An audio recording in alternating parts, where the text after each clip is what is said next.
Hello guys and welcome back to my channel. और आज की इस वीडियो में मैं थोड़ा जिक्र करूंगा जो फ्राइडे को 19th ऑफ जुलाई 2024 को एक इशू रिपोर्ट हुआ।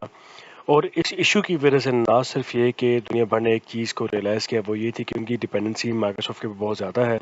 और उस डिपेंडेंसी की वजह से कितना बड़ा एक इम्पैक्ट आ सकता है एक अनफॉर्सीन सिचुएशन में।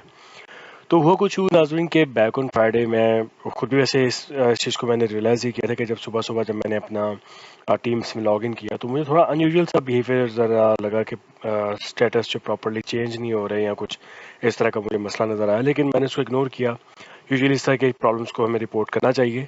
और ये एक वेबसाइट है जिसको आप देख रहे हैं, डाउन डायरेक्टर मेरे साथ में एक टैब ओपन किया हुआ है। इसमें आप ये पूछते हैं कि आपको कोई सर्विसेज या आप जो यूज़ कर रहे हैं आपको उनमें कोई मसला नज़र आ रहा है। तो नॉर्मली होता ही है कि अब बहुत सारी जो सर्विसेज हैं आप यहाँ पे रिपोर्ट कर सकते हैं। अगर आप देखें तो ये स्पेसिफिकली जीमेल, टेल्स्ट्रा, ऑप्टस, ये सारी वो सर्विसेज हैं जो जिनमें बैंकिंग सर्विसेज हैं, ईमेल सर्विसेज हैं, मोबाइल फ़ोन सर्विसेज हैं, क्लाउड सर्विसेज हैं। और ये सारी सर्विसेज जो आप हैं वो यहाँ की कुछ गवर्नमेंट की सर्विसेज में बहुत ज़्यादा पब्लिक जिनको यूज़ करती है, जिन पे लोगों की बहुत सारी डिपेंडेंसी होती है। तो फ्राइडे को हुआ कुछ इस तरह से एक मीडिया से एक रिपोर्ट हुआ ये कि एक ग्लोबल आईटी की आउटेज रिपोर्ट हुई है। अब जब वर्ड ग्लोबल से आता है तो उसका मतलब ये था कि जिस रीजन में मैं इस टाइम हूँ यहाँ पर नहीं सिर्फ रिपोर्ट हुआ ये इशू पूरी दुनिया में आया। और इशू ज़्यादातर रिपोर्ट हुआ वो सिर्फ और सिर्फ उन जगहों पर रिपोर्ट हुआ जहाँ पे विंडोज़ की मशीन्स लगी हुई थी। अब माइक्रोसॉफ्ट के बारे में सबको पता है कि ये इनमें शायद माइक्रोसॉफ्ट का कसूर नहीं है, क्योंकि माइक्रोसॉफ्ट के सिस्टम्स में उन्होंने एक थर्ड पार्टी कंपनी को यूज़ किया हुआ था जिसका नाम क्राउड स्ट्राइक है। कि क्राउड स्ट्राइक बेसिकली एक साइबर सिक्योरिटी की कंपनी है जो कि अपनी स्कैनिंग टूल देती है, जिसके थ्रू आप स्कैन करते हैं कि कोई आपके सिस्टम में कोई इश्यूज तो नहीं है, कोई इस तरह की चीज़ें वो बहरहाल आइडेंटिफाई करते रहते हैं। और ज़ाहिर बात है कि जिस तरह से अटैक्स बढ़ रहे होते हैं उस तरह से इनको अपनी जो सिस्टम्स हैं, जो मॉनिटरिंग चीज़ें हैं, उनके अंदर सिग्नेचर्स को भी अपडेट रखना पड़ता है। और शायद यही वजह बनी कि जब इन्होंने अपनी ये वाली अपडेट सेंड की तो इसकी वजह से मसला ये आया कि ये सारे के सारे सिस्टम डाउन हो गए। अब इंटरेस्टिंग पहलू इस चीज़ का ये है कि इससे सिर्फ ये कोई एक तो लोग इम्पैक्ट नहीं हुए। आप इस अपडेट का अंदाज़ा लगाइए कि सिर्फ अमेरिका में जितनी भी एयरलाइंस थी मेजरली उन सारों की फ़्लाइट्स कैंसिल हुई। फिर उसके बाद काफ़ी सारे बैंकिंग की सर्विसेज को इश्यूज हुए, हेल्थ केयर सर्विसेज में बहुत इम्पैक्ट आया। जहाँ जहाँ पे विंडोज सर्वर आप समझ सकते हैं कि अब हर जगह पे विंडोज सर्वर होते हैं। आप कोई भी सर्विस उठा लीजिए, चाहे वो फ्लाइट है, टिकटिंग है, चाहे वो हॉस्पिटल्स कवर है, फार्मेसीज हैं, वेर एवर, हर जहाँ पे भी आप ये यूज़ करते हैं वहाँ पे आपको इश्यूज रिपोर्ट हुए। सिर्फ जहाँ पर लिनक्स मशीन यूज़ होती हैं वहाँ पर ही मसला रिपोर्ट नहीं हुआ।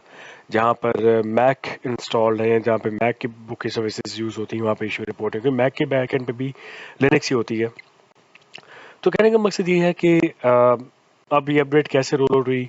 नॉर्मली इसका प्रोसीजर बिल्कुल ऐसा ही है कि जब आप विंडोज़ मशीन यूज़ करते हैं तो होता ही है कि विंडोज़ जो है ना वो अपनी अपडेट्स, सिक्योरिटी की अपडेट्स होती हैं, कुछ जेनेरिक अपडेट्स होती हैं, कुछ बग फिक्सेस होते हैं, वो आपको सेंड करते रहते हैं और आप उनको इंस्टॉल करते रहते हैं। अब हुआ ये कि बिल्कुल इसी तरह से कि ये भी एक सिक्योरिटी की जो अपडेट थी ये पुश हुई। और पुश होते ही साथ ही ये मसले मसाले रिपोर्ट हो गए इनका। अब होता है ना कि जैसी अपडेट इंस्टॉल हुई साथ ही आपका जो विंडोज सर्वर था उसने ब्लू स्क्रीन दिखाना शुरू कर दी। माजी में ब्लू स्क्रीन बड़ी एक माइक्रोसॉफ्ट के लिए रहा है हमेशा से इशू कि ये क्यों ब्लू स्क्रीन आती रही है। तो यूजुअली उस टाइम पे किया गया जाता था कि आप कह रहे हो ये तो लगता है कि मेरी जो हार्ड ड्राइव है वो फारिग होने वाली है। आप बैड सेक्टर्स की स्कैनिंग करते थे, फिर वो बैड सेक्टर्स को आइडेंटिफाई करके उनको रिकवर किया जाता था ताकि वो इश्यूज आपके रिजॉल्व हो सके। और यूजुअली मशीन को फिर रीस्टार्ट किया जाता है इसके बाद। आल्दो अब इसका इम्पैक्ट मैं देख रहा हूँ कि डाउन डायरेक्टिव मुझे कोई चीज़ शो नहीं हो रही, जिसका मतलब ये है कि शायद सारी की सारी जो सर्विसेज हैं वो हो चुकी हैं, रिकवर बैक कर चुकी वो रिकवर हो चुकी हुई हैं। लेकिन अब जो इम्पैक्ट आया फॉर एग्जांपल, अब मैंने एक सुना है कि 3,000 के लिए फ़्लाइट्स हैं जो कि सिर्फ यूएस में जिनको कैंसिल किया गया। अब इन 3,000 फ़्लाइट्स के ऊपर जो लोग ट्रैवल कर रहे थे, अब उनके बैठे बैठे आपके सामने ट्रैवलिंग के मसले, नई टिकट्स के मसले, और फिर इसके अलावा आपके उनकी रहने सहने के मसले, खाने पीने के मसले, वो सारी चीज़ें आपको फिर मैनेज करनी पड़ गई। तो इसका इम्पैक्ट बहुत ज़्यादा आया। अब आप ये भी अंदाज़ा लगा लें कि इसकी वजह से बहुत सारे हॉस्पिटल में सर्जरीज रुक गई। अगर कोई सर्जरी के लिए गया तो वो कहता है जी हमारे पास आपके डेटाबेस अवेलेबल नहीं है, हम आपका डाटा कैसे रिकवर करें, हमारे पास आउटेज आई हुई है।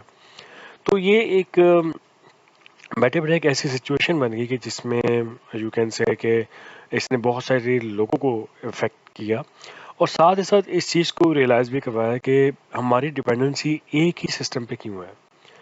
क्या ये इस इम्पैक्ट को कंट्रोल नहीं किया जा सकता था? इस इम्पैक्ट की जो सिग्निफिकेंस है उसको कम किया जा सकता था? बिल्कुल किया जा सकता था।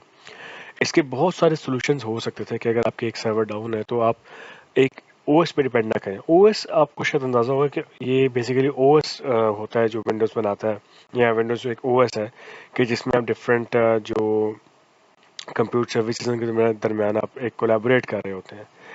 तो आपकी सारी की सारी ओएस लेवल की जो इश्यूज हैं, अब ये विंडोज़ एक ओएस है, ऑपरेटिंग सिस्टम है, लिनक्स एक अलग ऑपरेटिंग सिस्टम है, तो आपके पास डिपेंडेंसी एक ही ओएस के ऊपर नहीं होनी चाहिए। आपके पास एक ऐसा छोटा सा बेशक सही, लेकिन ऐसा सिस्टम होना चाहिए कि जो इस इम्पैक्ट को बहरहाल मिनिमम कर सके।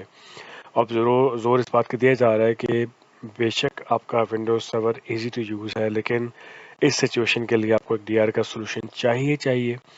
तो मेरा तो ख्याल ये है कि अब लिनक्स और मैक की तरफ काफ़ी इस तरह की चीज़ें नहीं आएंगी आने वाले फ्यूचर में, और होपफुली चीज़ें रिकवर हैं।